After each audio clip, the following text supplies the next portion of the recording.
bulan ya.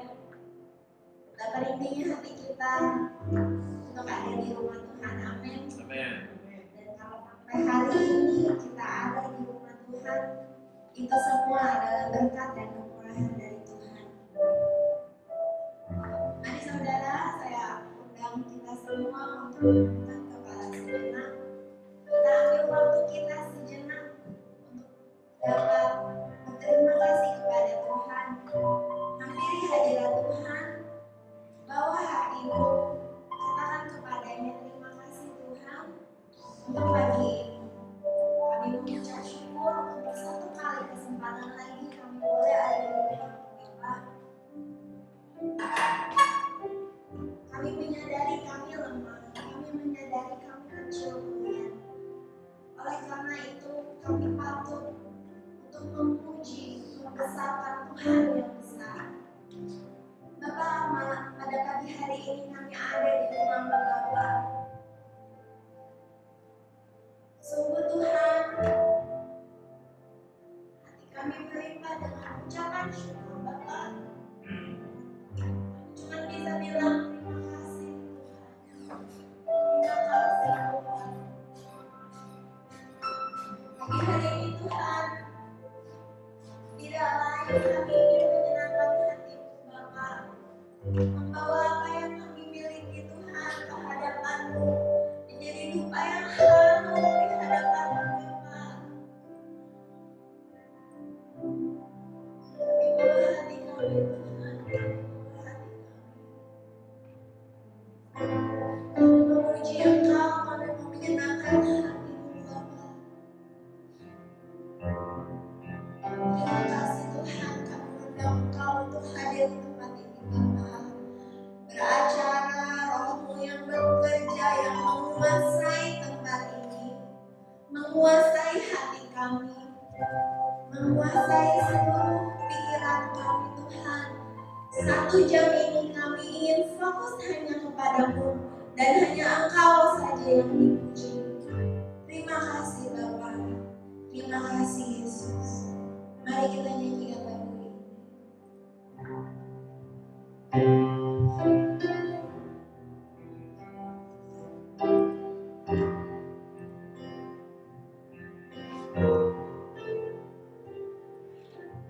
Kau hiasi kehidupanku dengan kemurahan-Mu.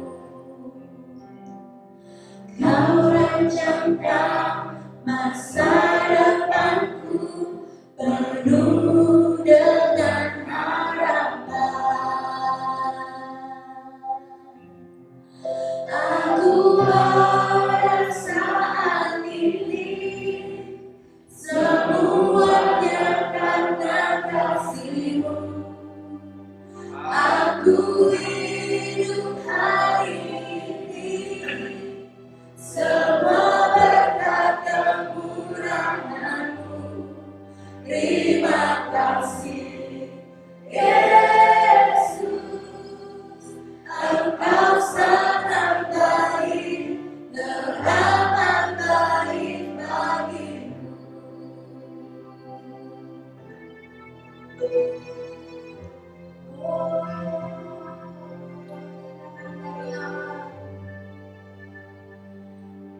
Kau hiasi kehidupanku dengan kemurahan-Mu. Kau rancangkan masa depanku penuh dengan harapan. Aku ada saat ini, semuanya karena kasih-Mu. Aku hidup hari ini, semua berkat kemurahan-Mu. Terima kasih Yesus, Engkau sangat baik, teramat baik. Aku ada saat ini. Mari kita bangkit berdiri bersama.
Kami tinggikan Engkau yang besar.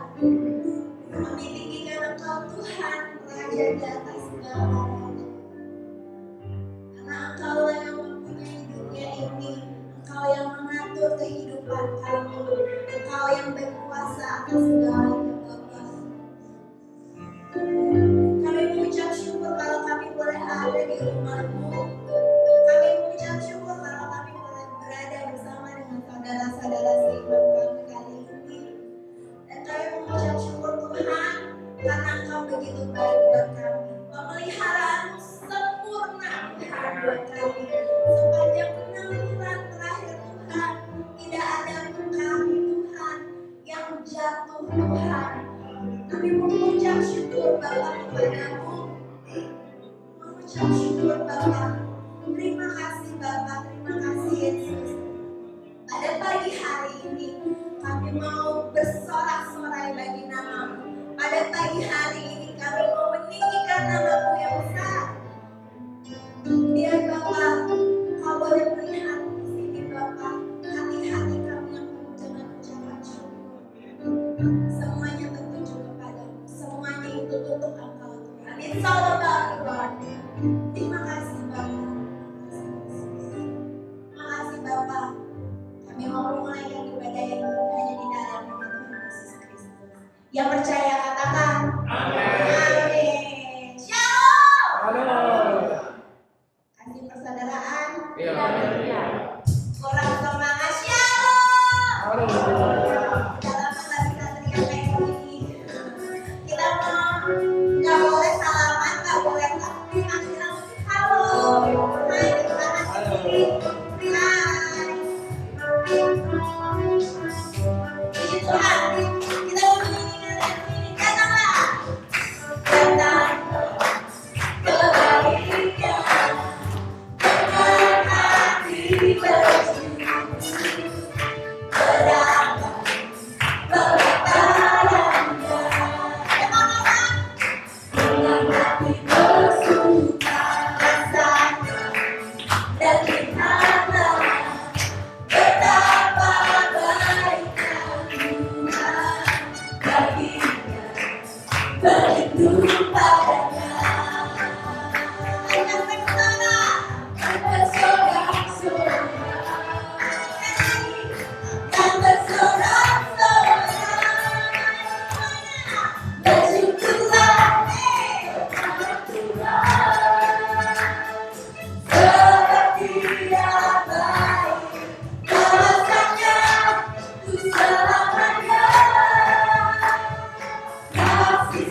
Kita akan persiapkan hati kita untuk kita mendengarkan firman Tuhan.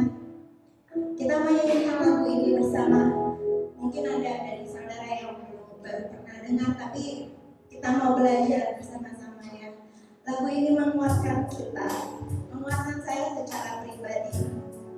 Ketika ditanya dengan apa balas kasih Tuhan, I'm speechless. Gak bisa menjawab. Saya yakin saudara dan saya juga merasakan hal yang sama. Mari kita nyanyikan lagu ini.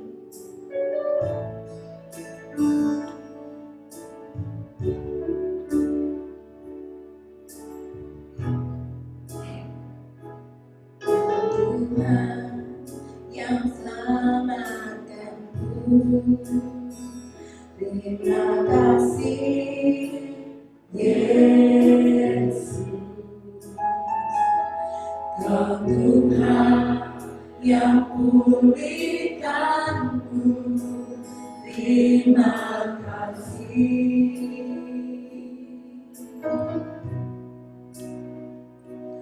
Kau Tuhan yang sembuhkanku,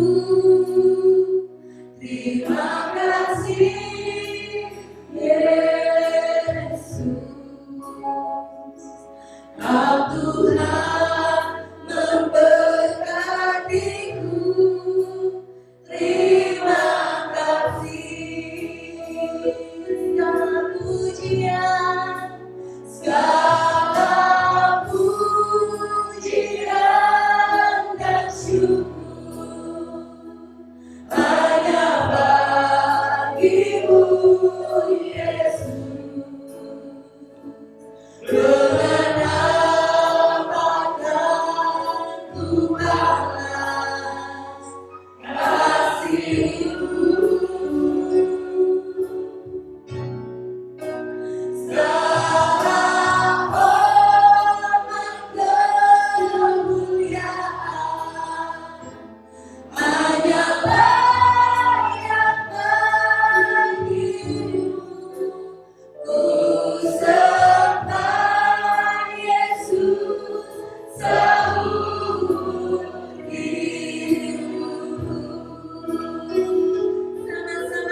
Bersyukur kami boleh senantiasa terpelihara dengan baik di hadapan.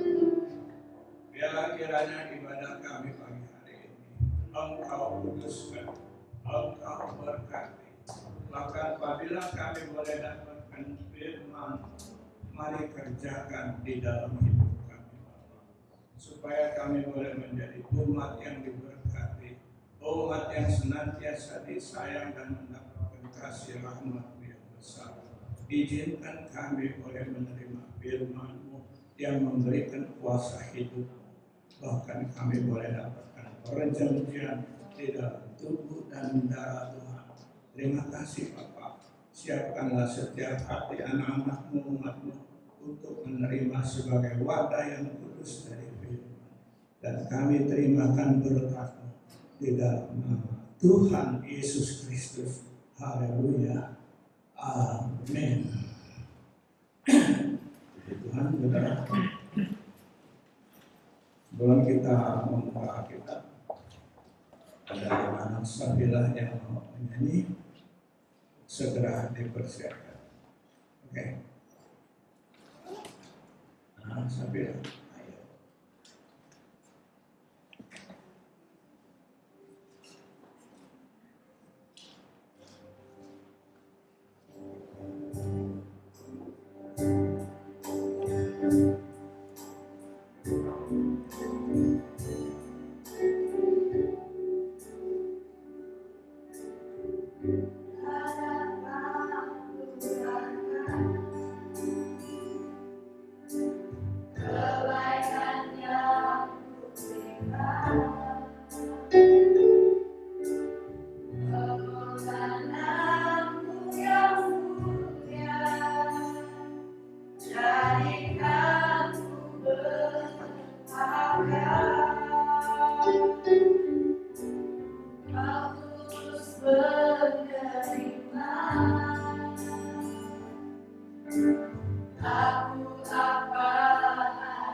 Haleluya. Kewajiban dari Isabella memang harus bersaksi bahkan di tempat ini untuk bernyanyi. Mereka awalnya mau menyanyikan lagu-lagu dari suku Dayak, tapi ada yang bukan dari sana nggak bisa ngomong. Pengen semua ikut nyanyi, jadi lagunya nggak latihan. Lewat ya. Oke, kita masuk pada kitab. Mungkin kali ini saya bicara nggak boleh panjang, entah setengah jam, lebih dikit boleh dah. Ya. Membuka kitab dalam kitab Bilangan. Sepertinya nggak ada yang senyum dah. Dikit-dikit. Bisa senyum. Pasalnya 21. Kitab Bilangan pasal 21. Dibacakan Alfon mulai dari ayat 4 sampai 9. Ya, silakan. Bilangan 21 ayat 4 sampai 9 dengan berikut ular tembaga. Setelah mereka berangkat dari Gunung Hor, berjalan ke arah laut Merak untuk mengelilingi tanah Edom, maka bangsa itu tidak dapat lagi menahan hati di tengah jalan.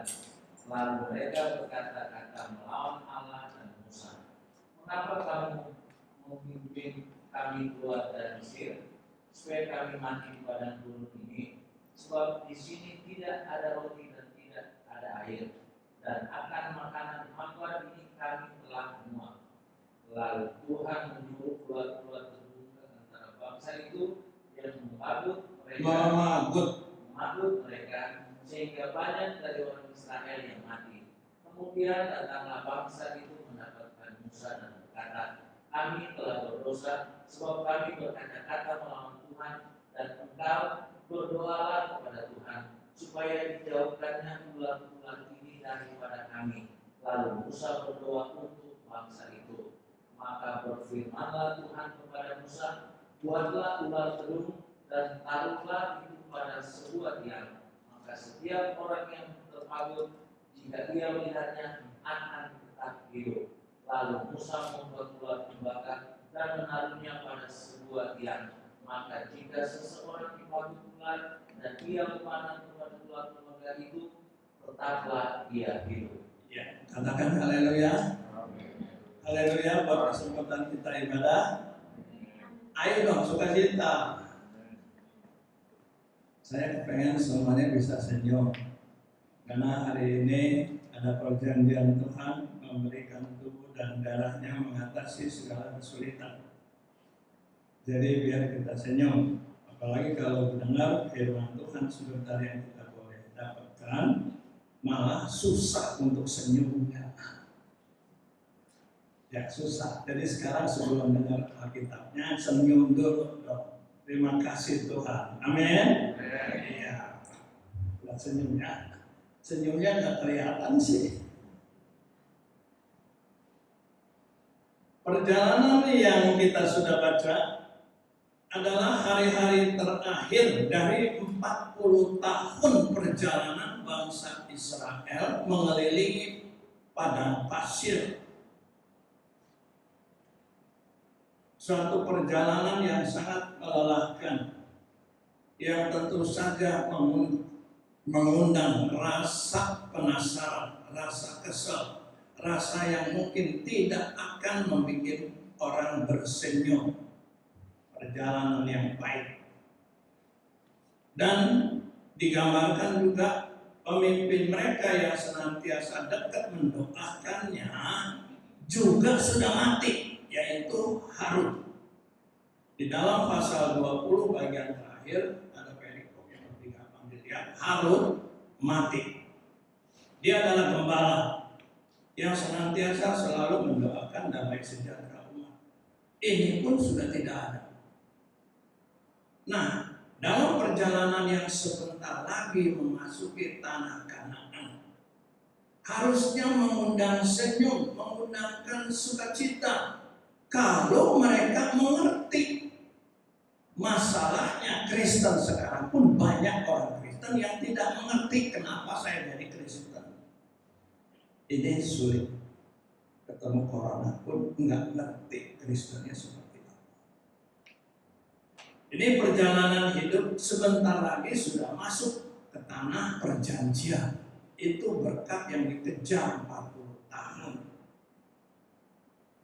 Gambarannya gereja dalam perjalanan pergumulan hidupnya memasuki masa 1000 tahun damai. Damai sejahtera, kesukaan Tuhan.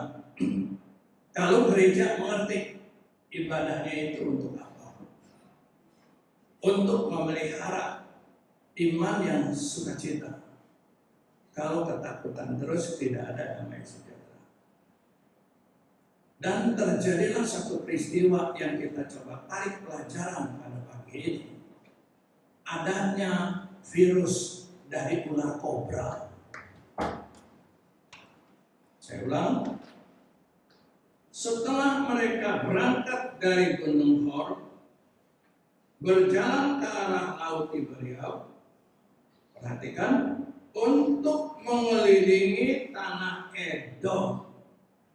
Maka bangsa itu tidak dapat lagi menahan hati kesalnya di tengah jalan. Setelah perjalanan yang begitu melelahkan, orang-orang tua mereka logikanya hari itu sudah hampir habis. Karena firman katakan 40 tahun perjalanan bangsa Israel masuk tanah Kanaan. Orang-orang tua mereka yang awalnya keluar dari Mesir masih segar-segar begitu rupa. Setelah perjalanan yang melelahkan 40 tahun, semuanya mati di jalan. Mungkin saja tidak ada kuburan. Nah, sekarang yang meneruskan perjalanan anak-anak mereka yang dapat mewarisi kerajaan, mewarisi tanah perjanjian. Bagaimana mereka dapat mengerti hal-hal yang lebih jauh? Di sini kita lihat ada satu fenomena yang kita perhatikan secara profetik. Anak-anak muda ini enggak mengerti apa yang sudah dilakoni oleh orang tua mereka dalam perjalanan hidupnya. Mungkin ada kekurangan dari orang tua yang kurang bijaksana, sehingga anak-anaknya tidak bisa siap mengatasi kesulitan-kesulitan hidup lebih jauh. Dan di sini kelihatan setelah juga Harun yang menjadi andalan mereka, berdoalah untuk saya juga tidak berfungsi. Mereka dituntut harus mandiri mencari keselamatan di dalam Tuhan. Cukup keras, saudara. Ayat yang kita baca, apabila kita mau pelajari dengan sesama, kita dapat mengerti. Mereka dihadang dalam perjalanan mereka yang memang harus melewati daerah dikuasai oleh orang-orang Edom. Orang Edom ini sebetulnya masih saudara mereka karena keluarga dari Esau, anak-anak keturunan dari Esau. Tapi karena sakit hati Esau dengan keturunannya yang tidak diperdulikan Allah, mereka coba mengadakan satu pembalasan kepahitan. Orang Israel tidak boleh lewat tanah kami, daerah kami yang sebetulnya kalau jalan pintas itu lebih dekat untuk menuju tanah Kanaan. Maka terpaksalah mereka harus mengitari daerah Edom. Berjalan ke arah Laut Tiberias, jadi balik lagi dia sudah lewat ke arah timur, dia balik lagi ke barat dan juga ke selatan mengelilingi daerah Edom. Ini adalah tanah yang sekarang kita dapat tangkap disebut Gurun Negev, di mana bangsa Israel sekarang ini mencoba itu senjata nuklir di situ sampai hari ini. Jadi dapat ditahu tempat itu seperti apa. Enggak ada tempat orang tinggal, tempat menguji senjata nuklir oleh orang negara Israel sekarang. Nah, inilah perjalanan yang mereka harus lalui. Tentu saja mereka sangat kesal. Kenapa harus begitu rupa menghindari tanah Edom yang tidak boleh dilewati? Mereka melingkar lebih ke barat, lebih ke selatan. Baru mereka menuju kembali ke timur. Dengan tidak tahan hati mereka, akhirnya orang-orang muda ini bersungut-sungut. Inilah satu kesulitan yang kita harus prediksi hari-hari ini bagi gereja, supaya anak-anak muda kita ini mengerti iman percaya itu seperti apa, ibadah kepada Tuhan itu seperti apa. Karena dengan urusan corona, mungkin saja lebih dari separuh bagian orang Kristen sudah hilang, sudah nggak lagi kebaktian. Kenapa? Gerejanya nggak ada sehingga tidak kebaktian. Jadi gerejanya disalahkan, gereja nggak ada kebaktian. Bagi orang yang ngerti rohani, nggak ada gereja pun di bawah pohon bambu berduaan bisa ibadah. Haleluya. Ayo dong senyum dong, jangan gitu. Ya, senyumnya nggak kelihatan, ditutupin. Walaupun cuma 2 orang, 3 orang, kita bisa menyembah Tuhan. Karena menyembah Tuhan bukan berarah ke bagian barat yang disebut kiblat, bukan ke Yerusalem, tapi menyembah Bapa di dalam roh dan kebenaran. Roh adalah jiwa yang rindu, kebenaran mengerti seperti apa. Kesulitan yang kita lihat di sini adalah orang-orang muda enggak ngerti hikmat dari keperluan ibadah.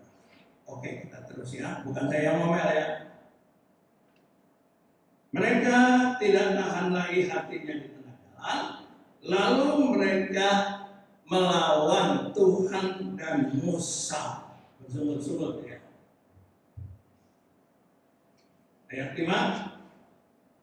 Mengapa kamu memimpin kami keluar dari Mesir supaya kami mati di padang gurun ini? Waduh. Ini udah perjalanan mungkin saja sudah 35 tahun, 36 tahun, 30 tahun, 7 tahun. Begitu pahit perjalanannya. Mereka nggak bisa main gundu tentunya di padang pasir. Juga nggak bisa pacaran si orang muda. Udah nggak enak. Sekarang tahu-tahu lagi udah hampir dekat, masih lagi putar lagi ke arah padang gurun, nggak bisa tahan lagi dah. Mereka ngomel. Yang dialaskan di sini adalah sebab perjalanan mereka itu disebab di sini tidak ada roti dan air, tidak ada roti dan tidak ada air. Dan akan makanan hambar ini kami tidak mau muat. Makanan hambar yang dimaksud adalah mana, yang nggak pakai lauk, nggak pakai sayur ya. Tidak ada roti, tidak ada air. Kita mau tangkap ibadah tanpa adanya perjamuan suci yang kita lakukan pagi hari ini. Ada roti dan ada anggur perjanjian. Di sini digambarkan tidak ada roti, tidak ada air. Jadi apa itu arti hidup kalau tidak ada roti, tidak ada air? Tapi saat darurat Tuhan kasihkan manusia bukan hidup dari sekedar uang yang ada di bank, kalaupun sudah habis sekarang. Manusia hidup ada firman yang menjamin. Haleluya. Itu dikatakan. Yang diberikan adalah mana yang turun dari langit bagaikan salju. Pagi-pagi mereka bangun tidur, dibuka pintu, di permukaan tanah, di permukaan pohon-pohon, kalau ada saat itu pohon, ada menempel putih-putih seperti kapas.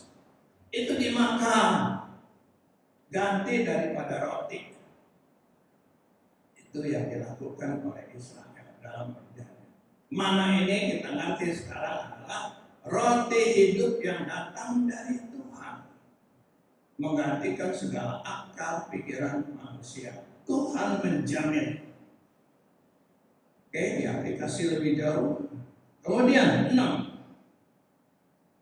Karena demikian mereka tidak mengerti dan bersungut-sungut, betul-betul menyinggung perasaan Tuhan yang bersedia memelihara kita, memelihara umatnya.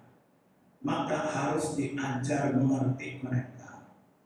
Saat itu diizinkan oleh Tuhan, ya. Tuhan tidak pernah merancangkan satu perbuatan rencana yang jahat. Diizinkan ular-ular tedung, ular-ular kobra yang memang itu tempatnya di daerah Mesir dan di daerah padang pasir ini, ya. Mungkin bentuknya lebih kecil daripada yang di Asia, kobra, atau di India. Tapi yang namanya kobra itu tetap berbisa.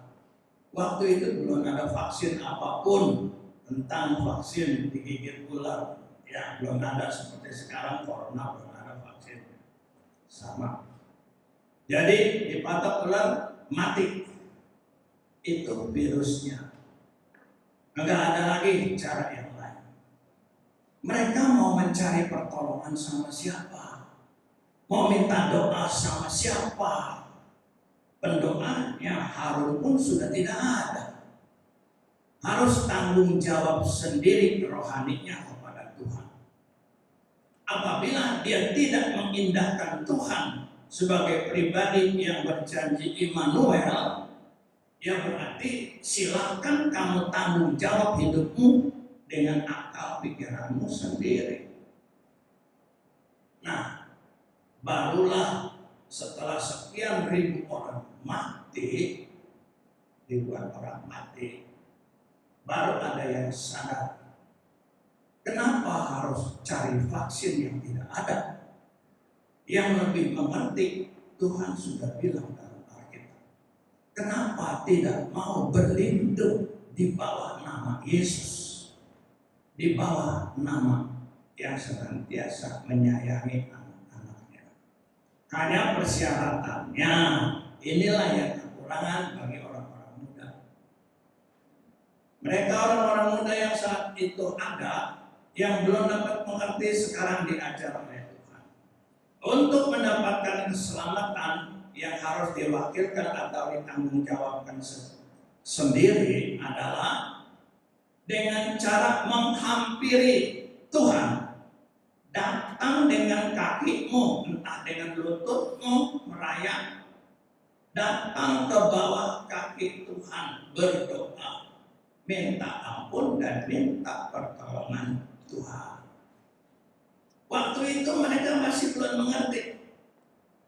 Kebetulan terakhir sebelum Musa mati, ini karya Musa yang terakhir ya. Kalau bangsa Israel setelah itu Musa pun harus mati. Ayat yang ke-7. Kemudian datanglah bangsa itu mendapatkan Musa dan berkata, kami telah berdosa sebab kami berkata-kata melawan Tuhan dan engkau. Berdoalah kepada Tuhan supaya dijauhkannya ular-ular ini daripada kami. Lalu Musa berdoa untuk bangsa itu. Permintaan dari bangsa Israel saat itu adalah virusnya yang harus disuruh pergi. Ego saya maunya saya tetap begini. Penyakitnya yang harus pergi. Ternyata Alkitab menggambarkan penyakitnya itu tidak pergi. Mengatasinya lah yang Tuhan kasih jalan. Kesulitan dalam hidup kita itu tidak katanya saya nggak mau susah. Kecuali mati ya udah nggak rasa susah. Terlebih lagi orang yang beriman, orang rohani, tanggungannya peperangan rohaninya jauh lebih berat. Nggak bisa katanya kesulitan harus Tuhan tolong jauhkan kesulitan ini biar saya selalu senyum dari pagi sampai malam lagi sampai pagi lagi senyum terus kayak orang gila. Enggak, kesulitannya nggak bisa pergi. Tapi yang diberikan pengertian adalah bagaimana mengatasinya. Maka berfirmanlah Tuhan kepada Musa, ayat 8. Caranya aneh lagi, yang pada saat itu mereka tidak ngerti, kecuali kita sekarang yang mau mempelajari. Caranya adalah buatlah ular tedung, suatu lembaga, suatu bentuk dari ular. Dalam hal ini adalah ular kobra. Ular kobra yang dimaksud ular tedung ini ular kobra yang sepertinya ada tanduk keluar di kiri kanannya, ya, seperti kayak telinga begitu. Ular kobra yang di Asia tidak ada. Nah, ular kobra yang macam ini yang tinggal di padang pasir ini lebih berbisa. Ya. Buatlah ular tedung dan taruhlah itu pada sebuah tiang. Maka setiap orang yang terpagut, jika ia melihatnya, akan tetap hidup. Ini anjuran firman. Tidak langsung menjawab supaya ular-ular itu disingkirkan. Pergi ular semua, mau jalan di sini, enggak gitu. Ego kamu harus dipatahkan. Tuhan mengajak orang Kristen lebih bisa menguasai ego. Di sini secara terputar Tuhan berikan jalan. Dibuatlah sebuah lembaga ular, dan itu dibuat dari bahannya tembaga, bukan tanah liat tapi tembaga. Kenapa harus tembaga? Alkitab memberikan arti dari depan sampai belakang, ya, dari Kejadian sampai Wahyu. Pengertian tentang tembaga itu adalah hukuman atau kutuk atau bentuk penyiksaan. Kutukan, hukuman, kematian ini datang digambarkan dengan tembaga.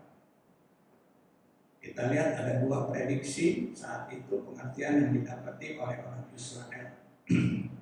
Jadi apabila ada orang yang digigit ular, kemudian dia esok mungkin berjalan menghampiri itu satu bukit, mungkin ditaruh ada tiang dari kayu yang membuat sate ditusuk si ular tadi.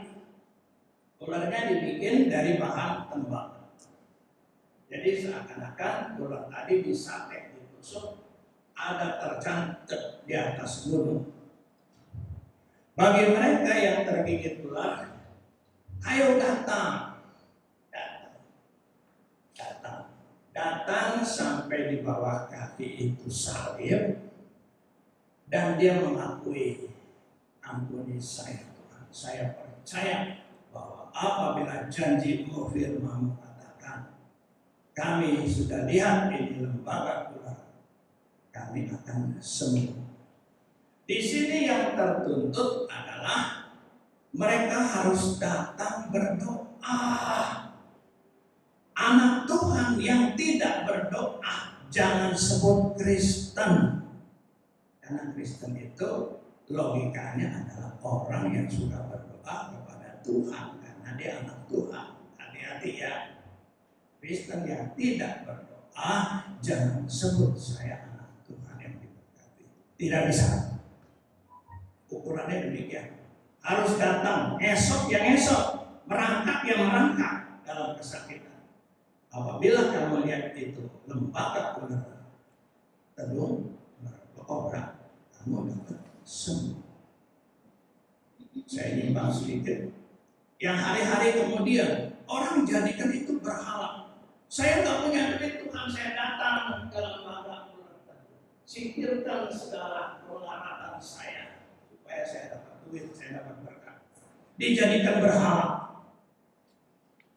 Karena nggak ngerti kenapa harus datang kepada si ular.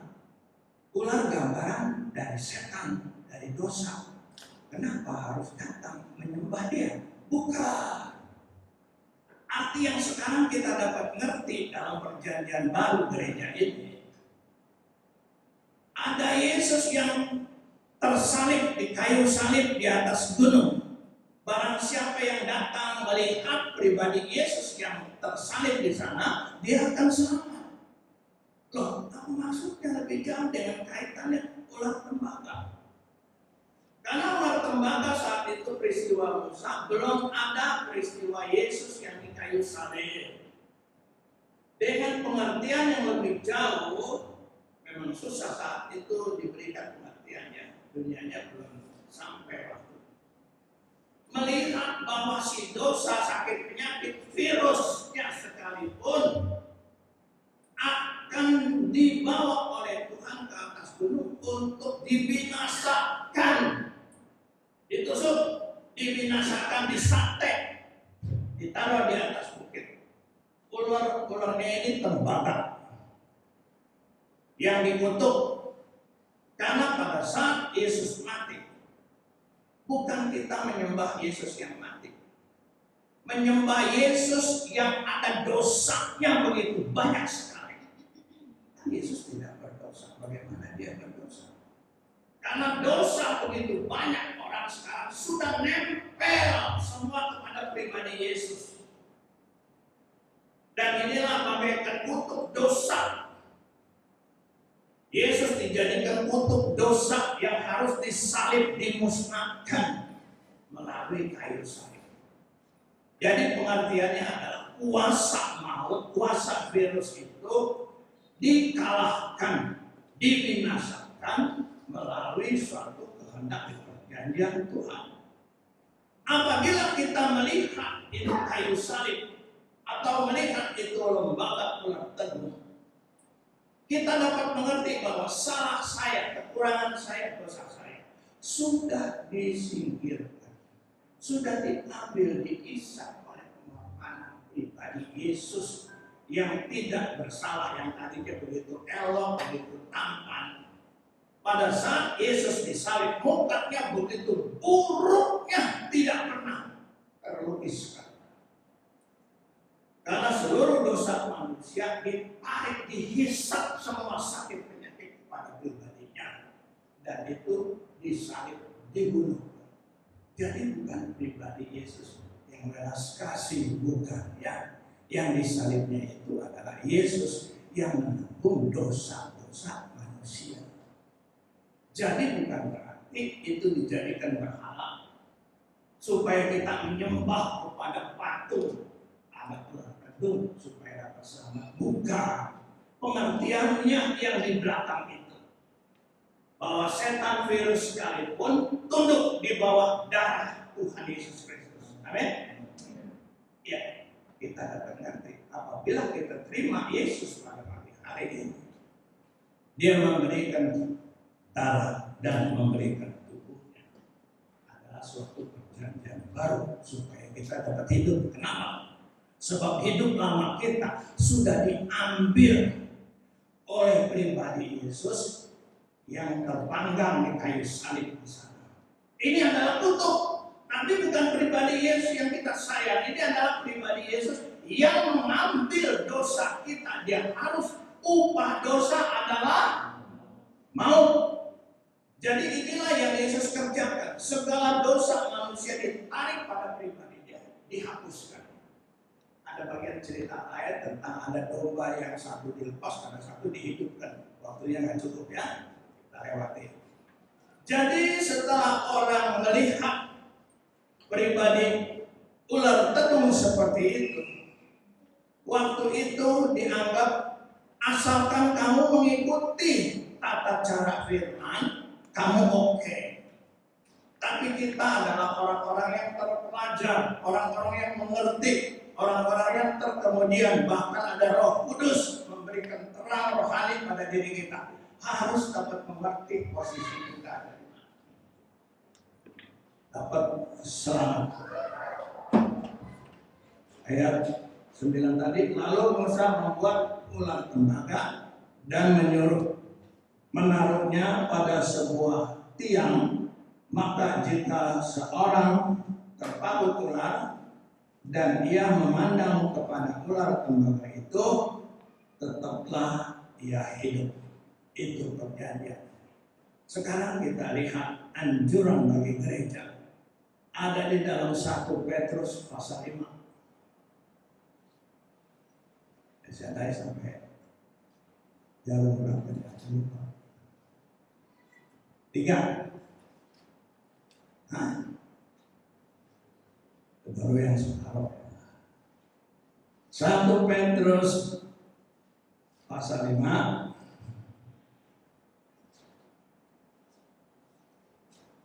lagi Almon. Bacakan dari ayat 6.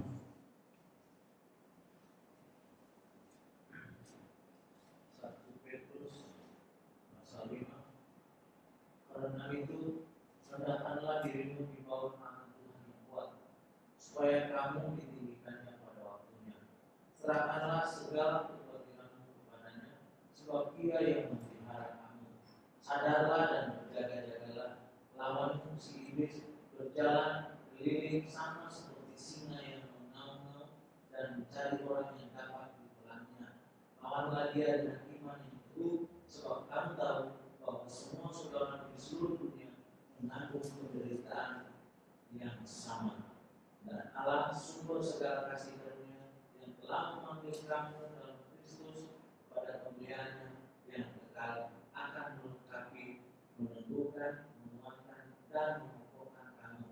Sesudah kamu menderita seketika lamanya, Ialah yang mempunyai kuasa sampai 12, dengan perantaraan bukan yang ayat 12. Dialah yang mempunyai kuasa sampai selama-lamanya. Iya, amin. Puji Tuhan. Saya cukupkan ayat ini. Dikatakan,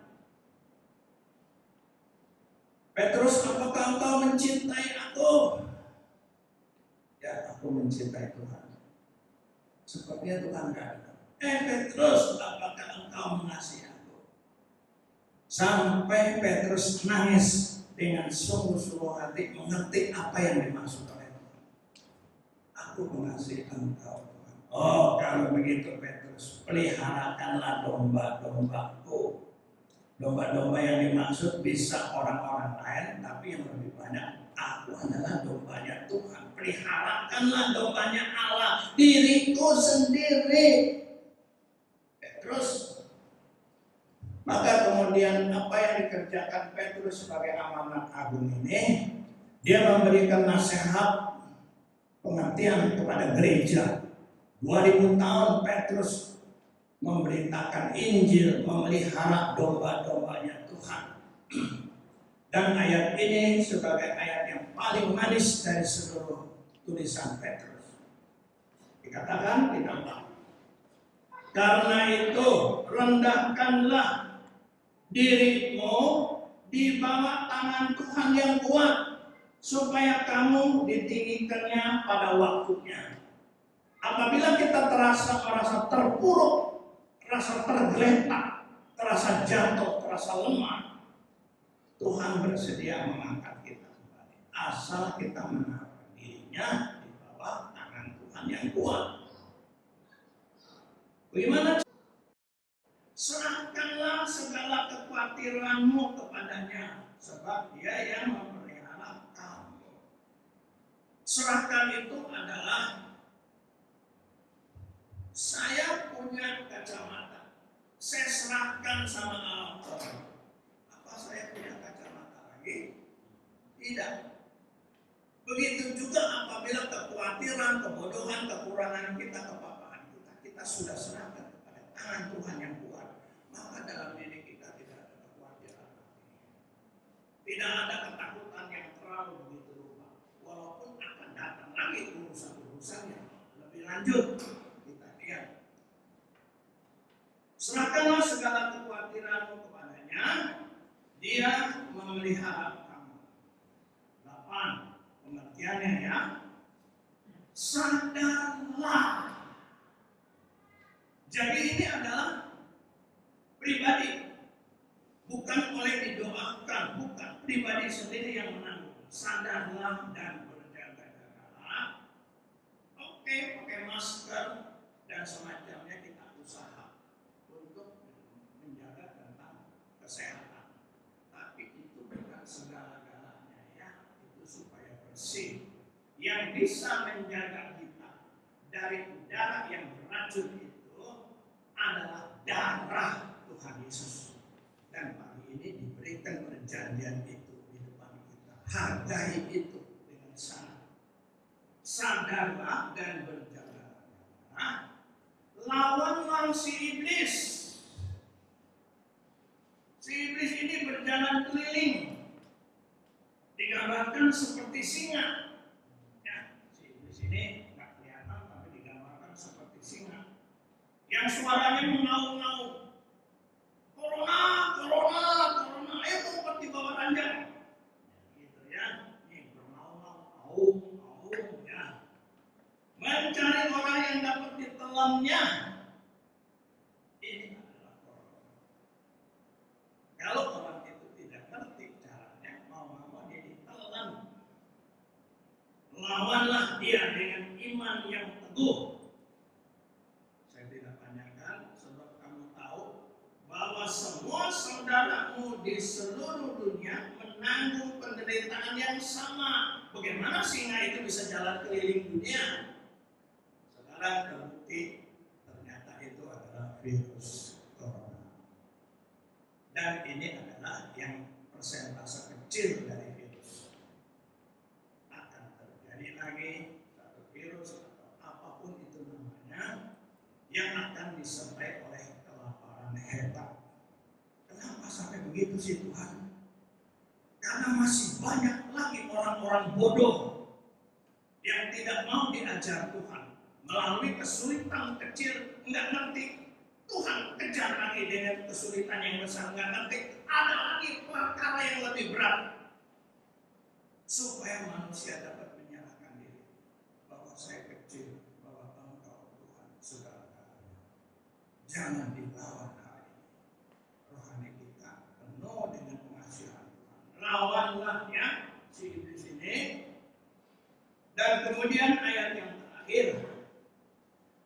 Allah bukan cuma sekedar membiarkan kita sendiri. Kita melakukan tindakan rohani. Tuhan mengaminkan. Dan Allah sumber segala kasih karunia. Ada karunia-karunianya ya. Karunia inilah yang kita harus mengerti bagaimana kita bisa mempunyai senjata-senjata. Salah satu senjatanya yang paling efektif adalah berdoa. Selain mengerti tentang firman, harus belajar Alkitab. Saya 1 tahun masih belum cukup mengerti tentang rohani. Bagaimana kita yang belum belajar Alkitab lebih banyak? Kita harus belajar sumber segala karunia yang telah memanggil kamu dalam Kristus dalam kemuliaan-Nya akan pertama melengkapi kekristenan kita itu dengan apa? Kesukaan. Sebut kata misalnya salah satu contoh tadi adalah doa. Melengkapi. Pagi-pagi kita bangun rasanya sebelum sikat gigi, pengen duduk dulu masih ngantuk-ngantuk. Nah sementara sedikit ngantuk itu ada roh yang bisa berdoa. Pakai kesempatan ini, lama atau sebentar terserah. Ambil kelengkapan. Ini salah satu ya. Yang lain kelengkapan itu adalah Roh Kudus. Kedua, Dia akan meneguhkan. Nah inilah yang nyata sekali dalam kerja Roh Kudus, meneguhkan. Kemudian menguatkan, bicara tentang iman.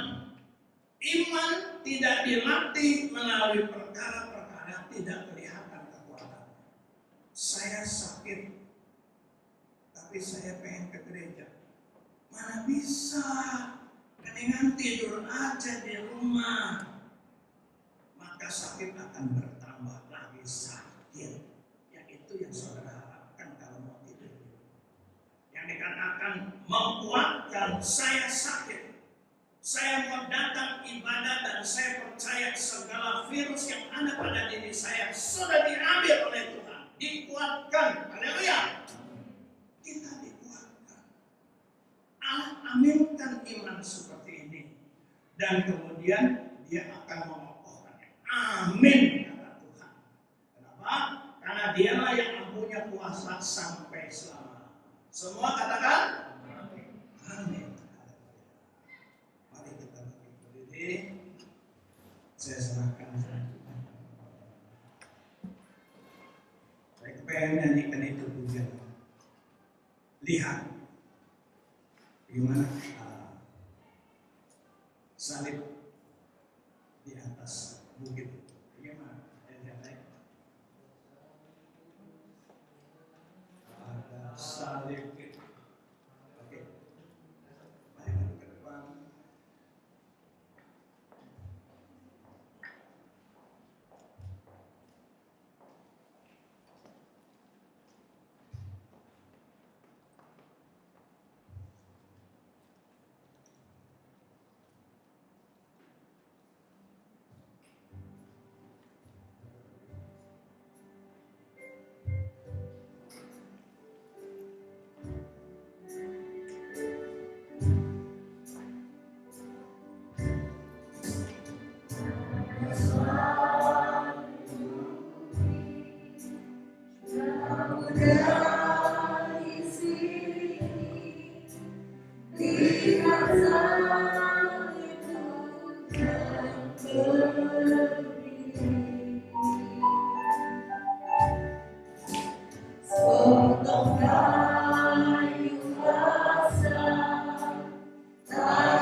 Ringkas waktu untuk mengangkat plastik yang sudah terisi dalam hosting dan air anggur ini. Kita tundukkan kepala dan berdoa. Sekali lagi kita nyanyikan ini. Angkat semua. Jauh dari sini, lihat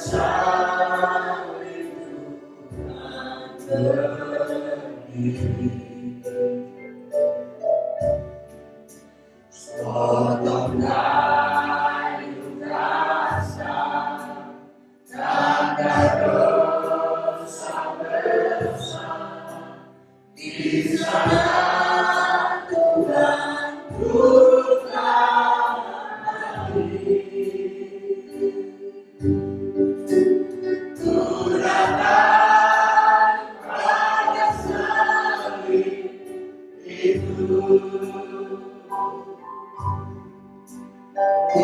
Lihat cintanya Tuhanku,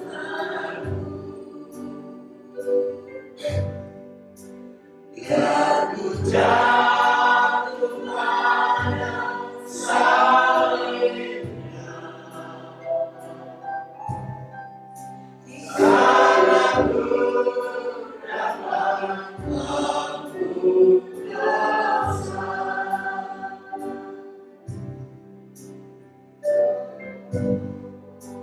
dapat ampun dosa. Kami telah mendengar kebenaran firman. Tuhan, biarlah Allah Roh Kudus lebih jauh menjelaskan ke dalam hati pengertian kami. Sepotong kayu salib, tanda Tuhan dalam hati untuk ganti segala salah dan dosa. Pada pagi hari ini Tuhan, di awal ibadah kami, sementara pandemi yang sudah menutup, membuat kami ada di rumah. Tapi kesempatan pagi hari ini Tuhan, kami bersyukur berterima kasih, dan ini kami mengangkat roti dan cawan anggur ini. Kami beriman bahwa inilah tubuh dan darah Kristus yang sudah terpecah-pecahkan, darahmu yang sudah mengalir menyucikan segala salah dosa kami. Sebentar kami terima dengan rasa syukur dan terima kasih. Biarlah kiranya Tuhan memberkati. Kami angkat Tuhan jauh di atas kepala kami. Biarlah kuasa kebenaran firman Allah dan berkat Tuhan tercurah di atas kantong plastik ini yang terisi dengan roti dan darah Kristus, tubuh dan darah Kristus.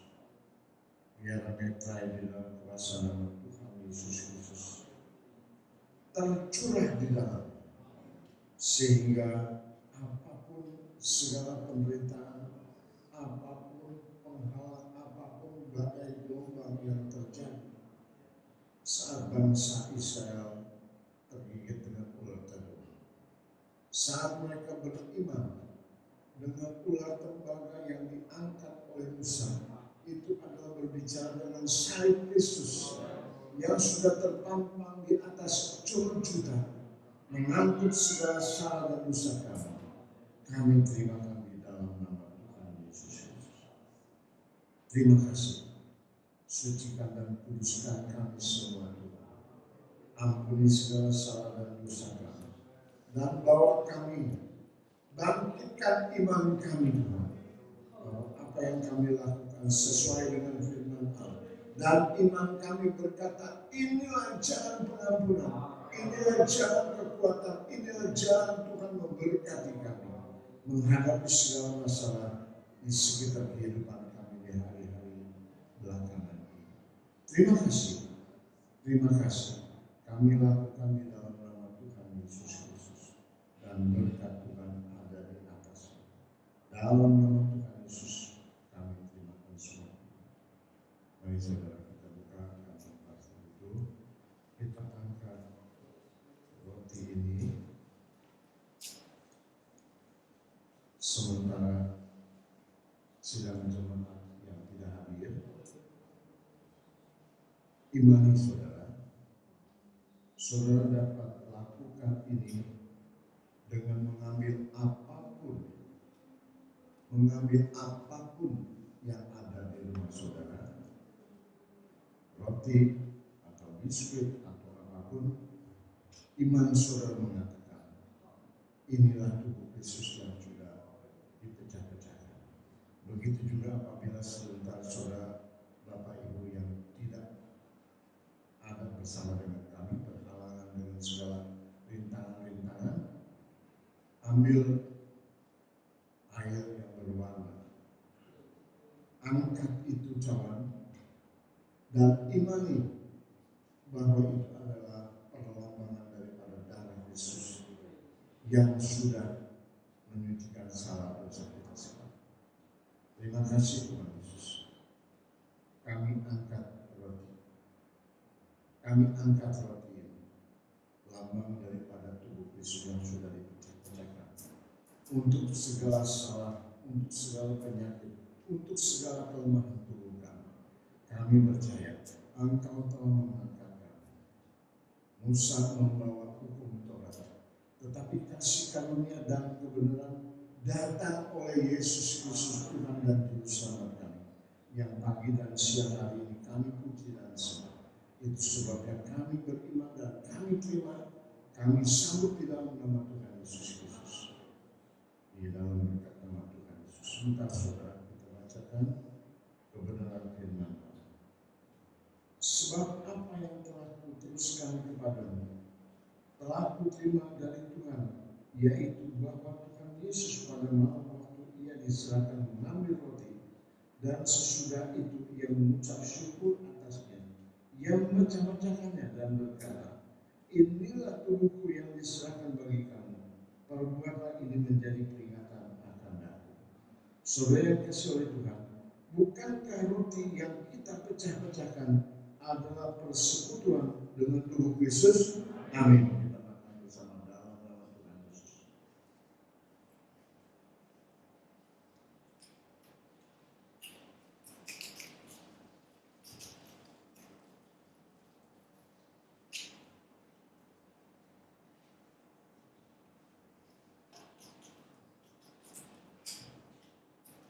Kita angkat cawan anggur ini. Mari kita iman. Bapak Ibu saudara sekalian yang ada di rumah pun, angkat cawanmu dan iman bahwa ini adalah sesuai dengan firman Allah, menurut iman kita kepada Yesus Kristus. Demikian juga ia mengambil cawan sesudah makan, lalu berkata, cawan ini adalah perjanjian baru yang dimeteraikan oleh darahku. Perbuatlah ini setiap kali kamu meminumnya menjadi peringatan akan aku. Saudara yang kasih oleh Tuhan, bukankah cawan pengucapan syukur yang atasnya kita mengucap syukur adalah persekutuan dengan darah Yesus? Amin. Mari kita minum bersama dalam nama Tuhan.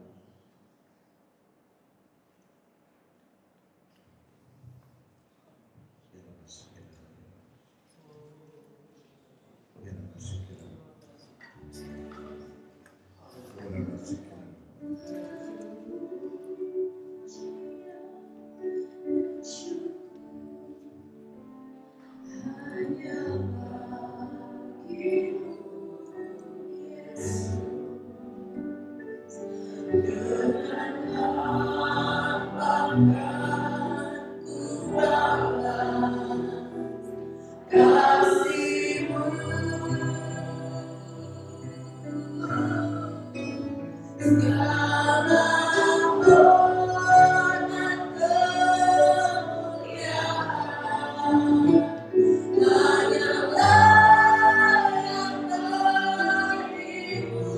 Haleluya.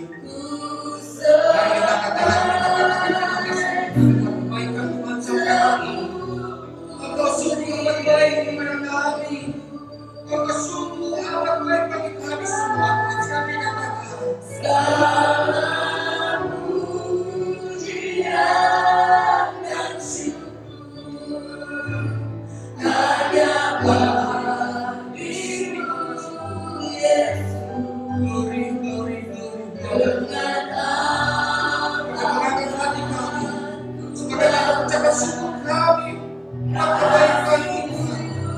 Tuhan memberikan kami kekuatan, pertolongan, berkat-berkat yang berlimpah sampai hari ini. Terima kasih Tuhan.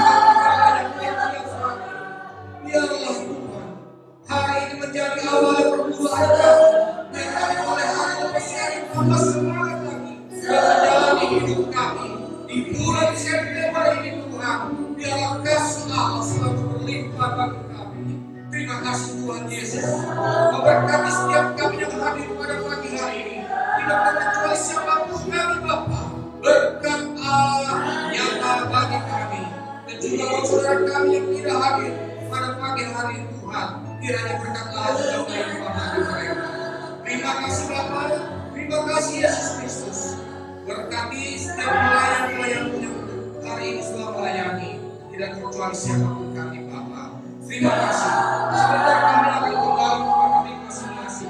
Biarlah mereka menjaga lakukan dan perjalanan kami dari tempat ini sampai rumah kami masing-masing dengan selamat. Mari kita suara kita angkat tangan kita dan terima kasih. Terima kasih Yesus. Haleluya.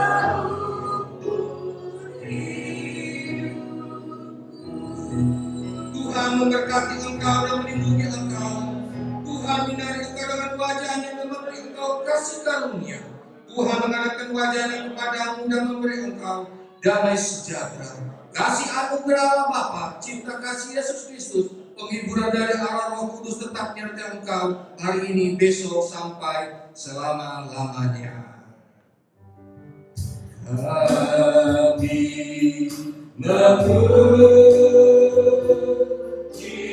kebesaran-Mu.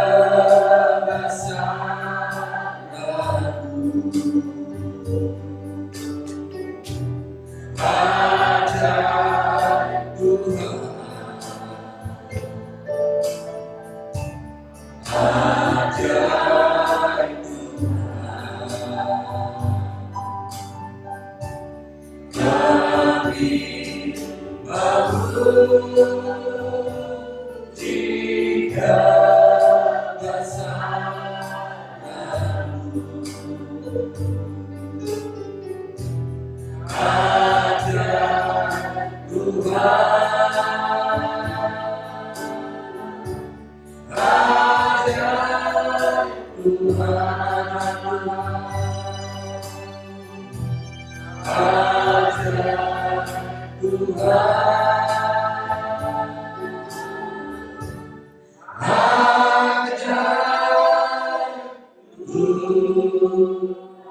Dalam nama Tuhan Yesus Kristus saya percaya, katakan amin. Terima kasih.